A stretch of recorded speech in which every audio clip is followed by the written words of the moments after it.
সুপ্রিয় বন্ধুরা, আশা করি সবাই ভালো আছেন। আহ, আজকে আমি এক্সেল নিয়ে আপনাদের সামনে হাজির হব। আজকে এক্সেলের এমন দুটো মজার জিনিস আমি আপনাদের সাথে শেয়ার করব, যা আসলে হয়তো আপনারা অনেক সময় দেখেননি বা অনেকে করেননি।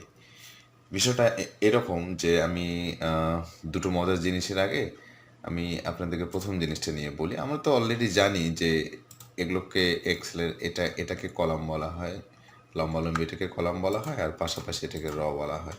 তো অনেক সময় এমন হয় যে আপনার একই রোতে অথবা একই কলামে আমরা যদি এমন দেখি কখনো যে আপনার ফার্স্ট নেম লাস্ট নেম থাকে একই রোয়ের মধ্যে।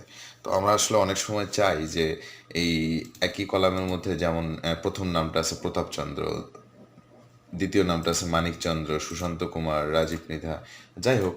তো এই যে কলামে এই যে প্রত্যেকটা নাম, এই প্রত্যেকটা নামের ফার্স্ট ফার্স্ট পোর্শন এবং সেকেন্ড পোর্শনকে আমরা আলাদা করতে চাই। এটা আসলে অনেক সময় আমরা পারি না, বা এটা অনেক অনেক সময় বুঝি না। দেখা গেছে যে একটা এক্সেলের মধ্যে এটা 100টা বা 200টা আছে অপশন, অথবা আপনার 400-500 অপশন আছে। সেই ক্ষেত্রে একটাকে আপনার আলাদা করে টাইপ করতে হয়, যা আসলে সময় সাপেক্ষ বা আপনার সময়ের একটা অপচয়।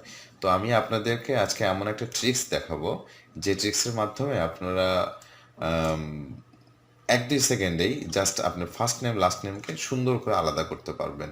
তো এই জন্য আমি এখানে যেটা করেছি, আমি ডি একটা কলাম আছে, দেন হচ্ছে ই একটা কলাম আছে। যেমন আমি চাচ্ছি যে ডি কলামের আমি শুধু ফার্স্ট নেমগুলো রাখবো, আমি লাস্ট নেমগুলো রাখবো না। আবার ই কলামটা নিয়ে যখন কাজ করব, শুধু লাস্ট নেমগুলো রাখবো, ফার্স্ট নেমগুলো রাখবো না। আপনারা শুধু চাইলে একটা কলাম নিয়ে কাজ করতে পারেন, অথবা চাইলে 2টা অথবা 3টা 4টা, আপনাদের ইচ্ছে। এই জিনিসটা এমন যে আমরা এটা করতে গেলে প্রথমে আমাদের এই কলামটা সিলেক্ট করে রাখতে হবে। তাহলে বিষয়টা তো আমরা বুঝতে পারছি যে আমাদের টার্গেটটা হচ্ছে যে ফার্স্ট নেম লাস্ট নেমকে আমরা শুধু লাস্ট নেমগুলো অ্যাভয়েড করব, ফার্স্ট নেমগুলো রাখবো। তার মানে একটা কলামের আপনার এক্সেলের একটা কলামের আমরা যদি চাই যে শুধু একটা করে ওয়ার্ড রাখবো, বাকি ওয়ার্ডগুলোকে রিমুভ করে দেবো, সেটা খুব ইজিলি সম্ভব। কীভাবে সম্ভব দেখেন। আমরা এই জন্য কী করব, প্রথমে কলামটাকে এইভাবে সিলেক্ট করে রাখবো, এইভাবে সিলেক্ট করে আমরা দেবো কন্ট্রোল এফ অর্থাৎ ফাইন বাটন। একটু ভালোভাবে খেয়াল করেন, আমরা কন্ট্রোল এফ অর্থাৎ ফাইন বাটন দিলাম। আমরা প্রথমে কি করব, প্রথমে একটা স্পেস দিব, তারপর একটা স্টার দিব। মজার বিষয়টা দেখেন, এখন আমি যদি রিপ্লেসে দেই, রিপ্লেসটা ব্ল্যাঙ্ক থাকবে। ব্ল্যাঙ্ক থাকার পরে এখানে যদি আমি রিপ্লেস অল দেই, তখন দেখেন কি ঘটে। মজার একটা ট্রিক্স না? দেখেন অটোমেটিক আপনার এখানে যত লাস্ট নেমের অপশনগুলো ছিল, যেমন প্রতাপের সাথে প্রতাপচন্দ্র ছিল, মানিকের সাথে মানিকচন্দ্র ছিল, সুশান্তর সাথে সুশান্ত কুমার ছিল, রাজীবের সাথে রাজীব মৃধা ছিল, সানোয়ার হোসেন ছিল। দেখেন প্রত্যেকটা নেমের লাস্ট নেমগুলো অটোমেটিক কিন্তু নাই।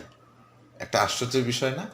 সেম করে আমরা যখন চাচ্ছি যে আমরা যেমন এই কলামের আপনার লাস্ট নেমগুলো আমরা অ্যাভয়েড করলাম, এখন আমরা এটা চাচ্ছি যে আমরা এটা ফার্স্ট নেমগুলো অ্যাভয়েড করব। চমৎকার একটা জিনিস। সেম আবার আমরা কি করব, আবার কন্ট্রোল এফ প্রেস করব। তো বন্ধুরা, এখানে আগে আমি কি দিছিলাম আপনার হচ্ছে স্পেস। এখন আমি আগে স্টার সাইন দেব, দেন একটা স্পেস দিব। মজার একটা জিনিস।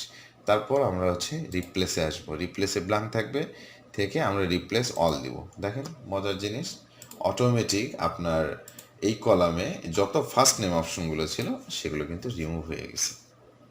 তো তার মানে সুন্দর একটা ট্রিক্স, এটা আপনার প্রাত্যহিক জীবনে প্রচুর কাজে লাগবে। আপনার আপনার যখন কোনো অফিসিয়াল আপনি মানে অফিসিয়াল ডকুমেন্টে কোনো কর্মচারীদের নেম লিস্ট আপনি এডিট করতে চাচ্ছেন, অথবা যে কোনো যে কোনো একাধিক ওয়ার্ডের আপনি একটা করে ওয়ার্ড অ্যাট এ টাইমে মুছতে চাচ্ছেন, তখন এই ট্রিক্সটা কিন্তু আপনাকে প্রচুর হেল্প করবে। তো আমরা এই জিনিসটা দেখি যে আসলে এটা কিভাবে হলো। এটা এই যে স্পেস বা স্টার, এটার সমন্বয়ে আমরা ফার্স্ট নেম লাস্ট নেমগুলো রিমুভ করলাম, এটা আসলে কি। তো আমরা একটু দেখি, আমরা একটা নাম জানি যে wild card, WILDCARD, wild card বলে এক্সেল একটা অপশন থাকে। এই ওয়াইল্ড কার্ডের মধ্যেই আপনার এই যে আমি স্টার বললাম, এটা ওয়াইল্ড কার্ডের অন্তর্ভুক্ত, অথবা কাউন্টিফ, এটা আপনার হচ্ছে ওয়াইল্ড কার্ডের অন্তর্ভুক্ত। এরকম আরও বেশ কিছু ওয়াইল্ড কার্ড আছে। যেগুলো আসলে স্পেশাল, অথবা আপনার সাম ইফ, আমরা যে ফাংশনগুলো এর আগের পর্বতে স্টাডি করছি, সাম ইফ, এগুলো সব হচ্ছে আপনার ওয়াইল্ড কার্ড। এই এই ওয়াইল্ড কার্ডগুলোকে স্পেশাল পারপাসে আপনার এক্সেলে ইউজ করা হয়। তো আশা করি আপনাদের এই প্রশ্নটা খুব ভালো লেগেছে। এরপরে আমি আরেকটা ট্রিক্সে যাব, সেটা হচ্ছে মজার একটা ট্রিক্স, আপনাদেরকে একটু আমি দেখানোর চেষ্টা করতেছি। যে এটা একটু দেখেন, এখানে যেমন আমি আমি অলরেডি সি একটা কলাম, ডি একটা কলাম, এখানে আমি একটা রোতে 1 2 3 4 5 6 7 8 9 10 হোয়াট এভার আমি এখানে লিখছি আর কি। লেখার পরে এখানে দেখেন আমার কিছু ফাংশন অ্যাড করা আছে, যেমন প্রোডাক্ট। যেমন প্রথমে বলি ম্যাক্সিমাম, ম্যাক্সিমাম মানে এই যে এই নাম্বারগুলোর মধ্যে আপনার যে ম্যাক্সিমাম ভ্যালুটা অর্থাৎ 10, সেটা আপনাকে শো করতেছে। আপনি যখন এখানে ক্লিক করতেছেন মিন, মিন মানে মিনিমাম, তখন এই নাম্বারগুলোর মধ্যে মিনিমাম ভ্যালু হচ্ছে 1। এখন আমি চাইলাম যে এটা 0 করলাম, তখন দেখেন বাইরে ক্লিক করলে অটোমেটিক কিন্তু 0 চলে আসবে, অর্থাৎ মিনিমাম ভ্যালুটা এখানে অটোমেটিক কাজ করতেছে। তো তারপরে মিনিমামের পরে আমি এখানে দিলাম প্রোডাক্ট। প্রোডাক্ট মানে হচ্ছে মাল্টিপ্লাই, এটা আমরা সবাই জানি, অর্থাৎ এখানে যতগুলো নাম্বার আছে প্রত্যেকটা মাল্টিপ্লিকেশন এই জায়গায় বসবে। প্রোডাক্টের পরে আপনার ধরেন সাম, সাম দিলে এই সমস্ত নাম্বারের সামগুলো এখানে বসতেছে। তো আপনাদেরকে আসলে আশ্চর্য লাগতেছে, ম্যাজিকের মতো লাগতেছে যে এক্সেলে এক্সেলে অটোমেটিক এভাবে ফাংশনে আমি শুধু ক্লিক করতেছি আর ফাংশনটা অটোমেটিক কাজ করতেছে। এটা আসলে কিভাবে, এটা করে আপনি কিন্তু অন্য কাউকে চমকাইতে পারেন। এখানে যদি কাউন্ট করি আমার কতগুলো ভ্যালু, সব কিন্তু এখানে কাউন্ট হয়ে সুন্দর এখানে শো করতেছে যে কাউন্টেড ভ্যালু হচ্ছে 10। তো এখন আসি আমরা আসল জিনিসে, যে আসলে এই জিনিসটাকে আমরা কিভাবে ডিজাইন করছি। ডিজাইন বলতে কি, আমরা তো একটা অপশন আসলে জানি যে বিষয়টা এমন যে আপনার সাব টোটাল, হ্যাঁ, সাব টিও টি এল, সাব টোটাল একটা ফাংশন। এই ফাংশনে দেখেন আপনার এই ফাংশনের প্রত্যেকটা জিনিস, এভারেজ, কাউন্টার মধ্যে পার্থক্য তো আমরা আসলে জানি। কাউন্ট হচ্ছে আপনার কতগুলো ভ্যালু, আর কাউন্টটা দেখেন বিষয়টা এমন যে কাউন্টটা যখন আমরা বলি তখন কি বোঝায়, আমি যদি কোনো নিউমেরিক নাম্বার ছাড়া অন্য কোনো নাম্বার দেই তাহলে কাউন্টটাতে কাজ করে, অর্থাৎ প্লাস করে। যেমন আমি এখানে দেখেন এখানে 10টা ভ্যালু, হ্যাঁ, এখানে 10টা ভ্যালু, এখানে আছে কাউন্ট, এখানে যদি কাউন্টটা দেই তখন এখান থেকে যদি ভ্যালুটা আমি ডিলিট করে দিই তখন কিন্তু এটা আপনার কাজ করবে না। সো আমরা এখন একটু এখানে এখানে একটু চেক করেই দেখি। আমি যদি এ লিখি তখন দেখেন কাউন্ট অপশনে সে নিউমেরিক ভ্যালুটা কাউন্ট করতেছে না। আর যদি এখানে আমি কাউন্টটা দেই তখন আসলে দেখেন কি ঘটে, তখন কিন্তু এই নিউমেরিক ভ্যালুটাও সে কাউন্ট করতেছে। এটা হচ্ছে পার্থক্য কাউন্টার মধ্যে। তার মানে নিউমেরিক ভ্যালু যে কোনো ভ্যালু আপনার রতে থাক না কেন সে কাউন্ট করবে। আর শুধু যদি কাউন্ট হয় অনলি ফর নিউমেরিক ভ্যালু, হ্যাঁ, শুধু কাউন্টটা হচ্ছে নিউমেরিক ভ্যালুর জন্য ইউজ করা হয়। হোয়াট এভার, এখানে 4 ছিল, আমরা 4 রাখলাম। এখানে দেখেন আমি যে ইকুয়েশনটা লিখতেছিলাম সাবটোটাল, এই সাবটোটালের মধ্যে আমরা এই ফাংশনগুলো নিয়ে এখানে আসলে কাজ করব। হ্যাঁ, তো আমরা আসলে কাজের ফরম্যাটটা দেখি। আমি আপনাদের সুবিধার্থে প্র্যাকটিস প্র্যাকটিস পারপাসে যে কাজটা এখানে করছি, আমি ধরেন এটাকে আমি রাখলাম না, ডিলিট করে দিলাম, হোয়াট এভার। এখানে দেখেন আমি আমি আমি অলরেডি আমার ফাংশনগুলোর ভ্যালু আমার তাছাড়া বন্ধুরা অনেক সময় লাগবে। আমি এখানে যে কাজটা করে রাখছি সেটা হচ্ছে ফাংশনগুলোর ভ্যালু অলরেডি এখানে আমি লিখে রাখছি। বিষয়টা এরকম, এখানে এখানে আপনি 3 দিয়ে দেন। যেমন এভারেজ মানে আমরা জানি গড়, এটার একটা নিউমেরিক ভ্যালু দিচ্ছি যে এভারেজ বলতে কত বোঝাবে, 1 বোঝাবে, কাউন্ট বলতে 2 বোঝাবে, কাউন্টটা বলতে 3, ম্যাক্সিমাম 4, মিনিমাম 5, এভাবে ভার পর্যন্ত হচ্ছে 10।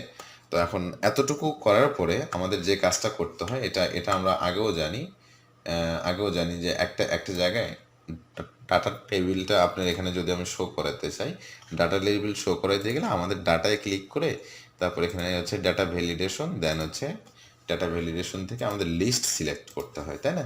এটা আমাদের অলরেডি জানা আছে। লিস্ট সিলেক্ট করে এই যে এখানে সোর্সে আমি কি দেবো, এই সোর্সে কোন জিনিসগুলো দেখাবে আপনারা শুধু মনে রাখবেন, ডাটা ভ্যালিডেশনে যে অপশনগুলো দেখাবে সেই অপশনগুলোকে আমাকে ড্রাগ করে এখানে ইন্টার দিয়ে দিতে হবে, এর বেশি কিছু না।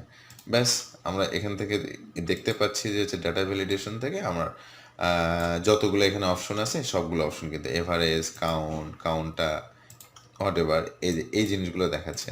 আমি এটাকে একটু লুকিংটাকে সুন্দর করার জন্য আমি যে কাজটা করলাম সেটাকে একটা একটা কালার দিয়ে দিলাম, তাহলে আপনার হচ্ছে একটু ভালো দেখাবে। তো যাই হোক, এটার কাজ শেষ হলো। এরপরে আমাদের কাজটা হচ্ছে কি, দেখেন যে এখানে আমি এখানে যখন ক্লিক করতেছি আমার কাজটা কিন্তু এই রোতে ঘটবে। তো এই রোতে ঘটানোর জন্য আমার এই রোটাকে আপনার প্রত্যেকটা ফাংশনের নাম্বারের সাপেক্ষে এই ভ্যালুগুলো এখানে নিয়ে আসতে হচ্ছে, তাই না? তো তো এই কারণে অবশ্যই আমি যে কোনো একটা রোতে আমরা ক্লিক করতে পারি। ধরেন আমি হচ্ছে এই রোতে ক্লিক করলাম। এই রোতে ক্লিক করে আমার এখানে যে কাজটা করতে হবে সেটা হচ্ছে আপনার ভি লুকআপ একটা ফাংশন ইউজ করতে হবে। দেখেন ভি লুকআপের কাজটা তো অলরেডি আমরা জানি, LOOKUP, ভি লুকআপ। তারপর আমরা জানি ফার্স্ট ব্র্যাকেট একটা ইউজ করতে হয়। এখন ভি লুকআপ ফাংশনে আমাদের যে কাজটা করতে হয়, প্রথমে দেখেন সে লুকআপ করবে কোন কোন জিনিসটাকে লুকআপ করবে। সে কিন্তু লুকআপ করবে আপনার এই ফাংশনটাকে, তাই না? এখানে কোন কোন ফাংশন আছে সেই ফাংশনটাকে, তারপর সূত্রে একটা কমা, তারপর কলাম ইন্ডেক্স। এখন দেখেন কলাম ইন্ডেক্স মানে কি, সে এখানে লুকআপ করতেছে কার সাপেক্ষে, প্রত্যেকটা এই যে 2 নাম্বার কলাম, এটা আপনার 1 নাম্বার কলাম, এটা হচ্ছে 2 নাম্বার কলাম, তার মানে এই ভ্যালুটাকে সে লুকআপ করবে, তাই না? তো কলাম ইন্ডেক্স বলতে আপনার এই পুরো এই জিনিসটা, এই জিনিসটার পরে কলাম ইন্ডেক্স, তারপরে আপনার দেখেন আমরা একটা কমা ইউজ করব, তারপর হচ্ছে রেঞ্জ লুকআপ। এখন এটা কত নাম্বার কলাম ছিল, এটা আপনার কলাম ছিল 2 নাম্বার কলাম, হ্যাঁ। আমরা তো ভি লুকআপ দিছি। এখন এই যে এখানে এখানে আসেন, এখানে হচ্ছে টেবিল অ্যারে, আমরা হচ্ছে টেবিল অ্যারেটা একটা একটা মিস্টেক হয়ে গেছে যে ভি লুকআপের পরে লুকআপ করবে ফাংশন, তারপর টেবিল অ্যারে। এখন কোন টেবিলটা নিয়ে কাজ করবে, এই টেবিলটা নিয়ে, পুরো এই টেবিলটা নিয়ে কাজ করবে। এই টেবিলটা নিয়ে কাজ করার পরে তারপর কমা, তারপর কলাম ইন্ডেক্স, এটা কত নাম্বার কলাম, এটা যদি 1 নাম্বার ধরি এটা অবশ্যই নাম্বার 2। তারপর আপনার হচ্ছে সবসময় 0 দিয়ে এই জিনিসটাকে বাউন্ড করে দিতে হয়। তারপর আমরা যদি একটা ইন্টার দিই তখন দেখেন কি ঘটে। এখন আমরা এখানে এভারেজ সিলেক্ট করছি, এখানে কিন্তু অটোমেটিক কত আসছে, 1 আসছে। আমি যদি এখানে এখানে দেখেন কাউন্ট দিই, অটোমেটিক কত আসবে, 2। দেখেন তো এই অনুযায়ী কাজ করতেছে না। এখানে এভারেজ কত ধরছিলাম আমরা, 1, এখানে কাউন্ট কত ধরছি, 2। সেম করে আপনি আরেকটা ওভার চেক করে দেখেন যে সামটা আমরা এখানে কত দিচ্ছি, 9, সো এখানে কত আসছে, 9। এখন আমাদের ফাইনাল ফাংশনের কাজ। ফাইনাল ফাংশনটা কি, ফাইনাল ফাংশন হচ্ছে সাব টোটাল। হ্যাঁ, আমরা একটু আগেও দেখছি সাব টোটাল। এখন বন্ধুরা সাবটোটাল বলতে প্রথমে হচ্ছে ফাংশন নেম। ফাংশন নেম কি আপনার এই জিনিসটা, তাই না? ফাংশন নেম মজার একটা জিনিস, দেখেন ফাংশন নেম কি এটা, ফাংশন নেম। তারপরে দেখেন হচ্ছে আপনার রেফারেন্স। রেফারেন্স হচ্ছে এই যে এই পুরো জিনিসটা রেফারেন্সে কাজ করবে। তখন আমরা ব্র্যাকেটটাকে ক্লোজ করে দিব, এতটুকু দিয়ে আমরা একটা ইন্টার দেবো। দেখেন আমাদের কাজটা কিন্তু শেষ। এখন আমরা এই জিনিসটা যে অটোমেটিক কাজ করতেছে, এই জন্য এইটা বোঝানোর জন্য আমরা এই দুইটা সরি এখানে 3টা কলাম আছে, 3টা কলামকে আমরা হাইড করে দেবো। হাইড করে দেব, ব্যাস আমাদের কাজ শেষ। দেখেন জিনিসটা কেমন, যে এখানে 1 থেকে 10 পর্যন্ত এখানে সাম আছে, আমরা সামে অটোমেটিক সাম হচ্ছে, আমরা ম্যাক্সিমাম ভ্যালু দিলাম, অটোমেটিক এখান থেকে ম্যাক্সিমাম ভ্যালু, আপনি চাচ্ছেন এখানে 15 লেখেন হোয়াট এভার, তখন দেখেন ম্যাক্সিমাম ভ্যালুটা আপনার 15টা এখানে শো করবে। হ্যাঁ, তো আপনি দেখেন এখন এখানে মজার জিনিস, আমার প্রোডাক্ট দিলে অটোমেটিক এই যে কলামগুলো, তো অনেক সময় হয় কি আপনার স্যালারি শিটে বলেন বা অনেক জায়গায় বলেন, ড্রপ ডাউন লিস্টে আমাদের সমস্ত ফাংশনগুলোকে এইভাবে একটা একটা করে কাজ করাইতে হয়। তো একটা একটা করে কাজ করাইতে গেলে আপনার এই জিনিসটা, অর্থাৎ সবগুলো ফাংশনকে নিয়ে একসঙ্গে কাজ করানো, এটা একটা মজার একটা জিনিস, যে ফাংশনটা আমরা আসলে সাবটোটাল নামে জানি। আর এই সাবটোটালের পারপাসে ভি লুকআপটাকে ইউজ করা হয়।